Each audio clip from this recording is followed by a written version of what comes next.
Earlier we brought you the video of about 26 incidents that the SFA and VAR both got incorrect. Now they've only released a snippet of them. Now there should be about 13 I believe from February, because of course there was 13 up until February, and since February there's been a double. There's been 26, so they've only released 10. Don't understand why they couldn't release the other 3, but we'll see what 10 they are. Well, if there's 26 then that means...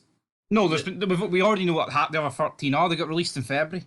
So there's another 13 on top of it. But this is 26 in total if we match the third round of fixtures. Yes, aye. Now we had 3 mistakes apparently for the first round of fixtures, which I don't agree with. And then the second round of fixtures we had 13, and now we have 26. So every time they announce this, we're getting more and more VAR decisions wrong. Yet they say, it's going to take a little bit of time. Things will get better with VAR, and all it seems like is things are getting worse. So things are getting worse. It doesn't make sense to me. Like, they should be getting better. You would expect them to get more decisions wrong at the beginning. It doesn't make any sense. The later we get in the season, the more decisions are getting wrong. What doesn't make any sense? Unless, of course, the whole thing is just corrupt and they're purposely getting decisions wrong. Well, look at the coefficient, not the coefficient scoreboard, the VAR incorrect/correct scoreboard at the end, and we'll see which team benefited the most. It'll probably shock you anyway. We've only got 10 to talk about here. It doesn't make much sense why there's only 10, considering there was 13.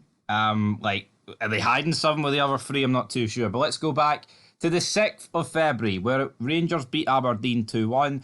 And they're saying that VAR intervention was correct, but final outcome should have been a yellow card to Sterling, not a red. So, yeah, I pretty much said at the time that Dujon Sterling shouldn't have received red once you look at it, but the referee stood with his decision. Did you believe it was only a yellow, or did you think it was a red? I thought it was one of those orange cards where it could have went either way. Yeah, I'm not going to cry too much about this one. It's one of those ones where if he gets a yellow, you're like, oh, he's lucky. But if he gets a red, you're like, he's unlucky.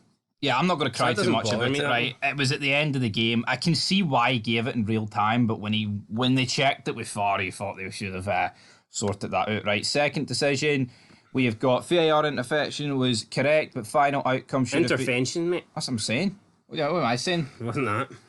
Intervention? Huh. Is that closer to it? Right, should have been something like The Walking Dead or something. Oh man, we're all infected. We're all infected, right? Well, there's a yellow card dished to St Mirren's James Bolton, but the referee retained his on-field decision of a red card. That was on the 7th of February. I'll be fair, guys, I don't remember this. No, I'm not going to pretend I did. I think I do remember it, and I think at the time I was thinking that is extremely soft. I think I do remember that. I can't exactly recall the decision, but I remember the game. Okay. I can't picture what actually happened, but I remember thinking there's no way he should have been sent It's mad to think that Rangers Aberdeen game's 3 months ago. And that game as well. That's not good for I seen this. Ross County won, St Mirren won. This was the handball in the penalty box for Ross County, against Ross County, sorry. And I tell you what, this was late in the game, I believe. I think it was just before half time, so know your facts. But the guy is going for a high five essentially, right, in the penalty box, and it hits his hand. His hand is about, I don't know what's the average length of an arm and hand. I don't know, but 2.5 feet. Aye, whatever, right? So if his hand's pretty much doing a Hitler salute and it hits it, how's it not a penalty? Well, you could argue it should be a penalty for just doing the Hitler salute in the first place. You could argue whether that it hits it or not, but yeah, I don't know why he didn't. This was off. That's probably the worst decision so far. Now, Hibs against Hearts on the 28th of February, VAR intervention correct. Yeah, I agree. That was very soft. It was. Yeah, I remember it. It was Fargas. Shanklin finished it. It was his arse.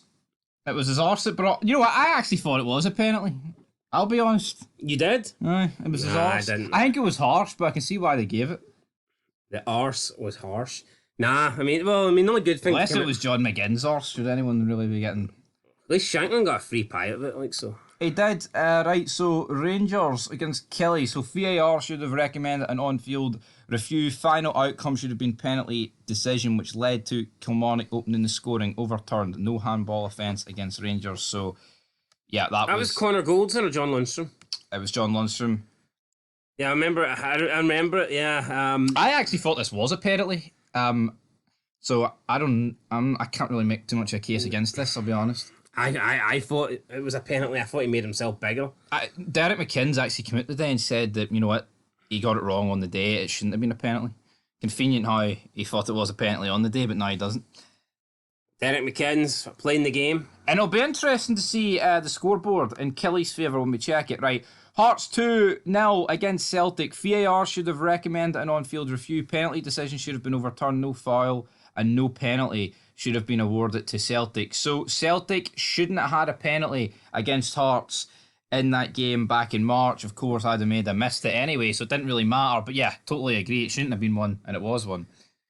Yeah, correct decision. Didn't hear. It won't show it here, but the Yang red card in the same the Yang red card in the same game was deemed incorrect as well. Sorry, both of those penalties were wrong. Yeah, so it cancelled each other out. That's pretty much. And that's what they're saying. They're saying that VAR should have overturned both decisions.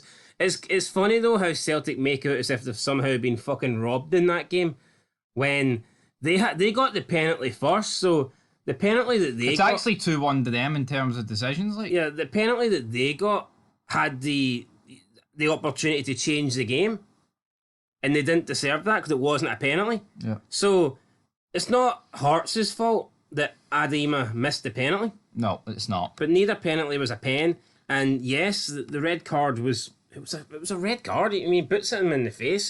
There's no other. So we've got Motherwell against Aberdeen. But Farr should have recommended an on-field review. Penalty to Motherwell should have been awarded for handball. I do remember this. I think it should have been. I remember in the same game, Theo Bear. This was the one for Johnny Hayes. Graham Shinney. Yes. This was this is literally the last kick of the game. In Aberdeen and Motherwell, had their equaliser disallowed for a handball that was ridiculous. Aye, that's what I'm on about. Never a handball, yet they disallowed it, and for some reason, Motherwell. I remember Kettlewell was annoyed at this game, rightfully so. They got that one wrong. No, I don't get though why they can't get this correct at the time. Some of these decisions are really fucking obvious. No, absolutely. What's the point of VAR if you can't overturn basic, obvious decisions? Right, we've got Hibs against St Johnstone. Farr should have recommended an on-field review. Penalty should have been awarded to Hibs for foul by St Johnstone goalkeeper Dimitar Mitov. I can't recall this one. So yeah, I can't recall this one.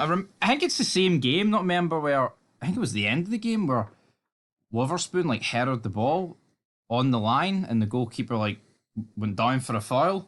He had it out of his hands, but he only had one hand on the ball. Sorry, I think that was it. That one? I can't really recall it. Yeah, and then the last one here, you should recall this one. VAR intervention correct, but penalty should have been awarded to St Mirren for a foul on Conor McAnaman by Aidan Denholm. No, I actually don't remember that one. You know, watch that Hearts game, no? That one must have slipped me by. So, right, so there's the 10 incidents of refield. Let's look at the scoreboard, shall we? And let's see. So, Kelly are the team that's benefited the most with 5-4 and none against.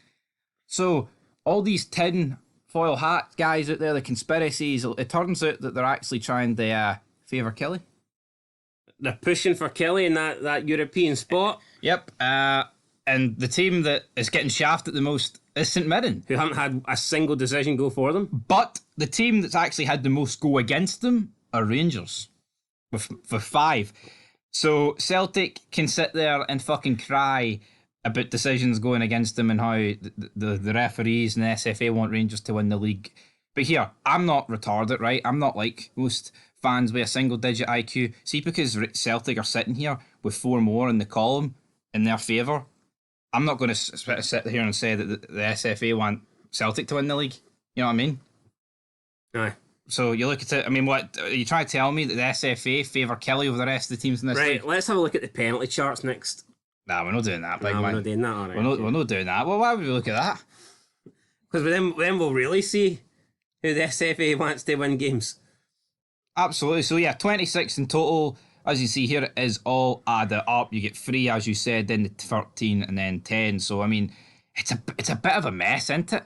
They've only refilled the 10. As we've just went through. But what do you make of that? Hearts getting 4-4, 4 against. Well, true, like you said, they've only refilled the 10, so if they refilled the other 16, what would it be like? Yeah, well no, it's not. I think it's only a couple more, because this is the 26 in total for the season, not just the other 10. You told me it was 26 for the third round of fixtures at the beginning of the FID. No, No, I asked and you said 26 yes. in total. It's 13 since February. No, I asked, is it 26 for the Ah, third well, round of you, fixtures? it's 13 since February, 26 in total. So you think they only announced 10 out of 26? They've only left out about 3. Well, that's not what I was told. That's not what you were told. Here, clearly go back. I asked you, is it 26 for the third round of fixtures? So it was third for the first round. It was 3 for the first round, 13 for the second round, and then 26 for the third. And you went yes. No, it's 10. No, it's 13. It's 13 for the third round, which makes 26, but they haven't released the other 3.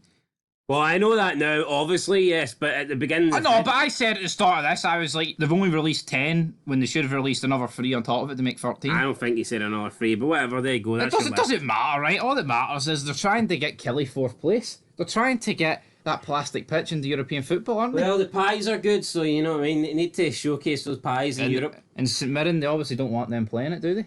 No. Title 56 isn't high on their agenda either. Anyway, guys, till next time. Peace.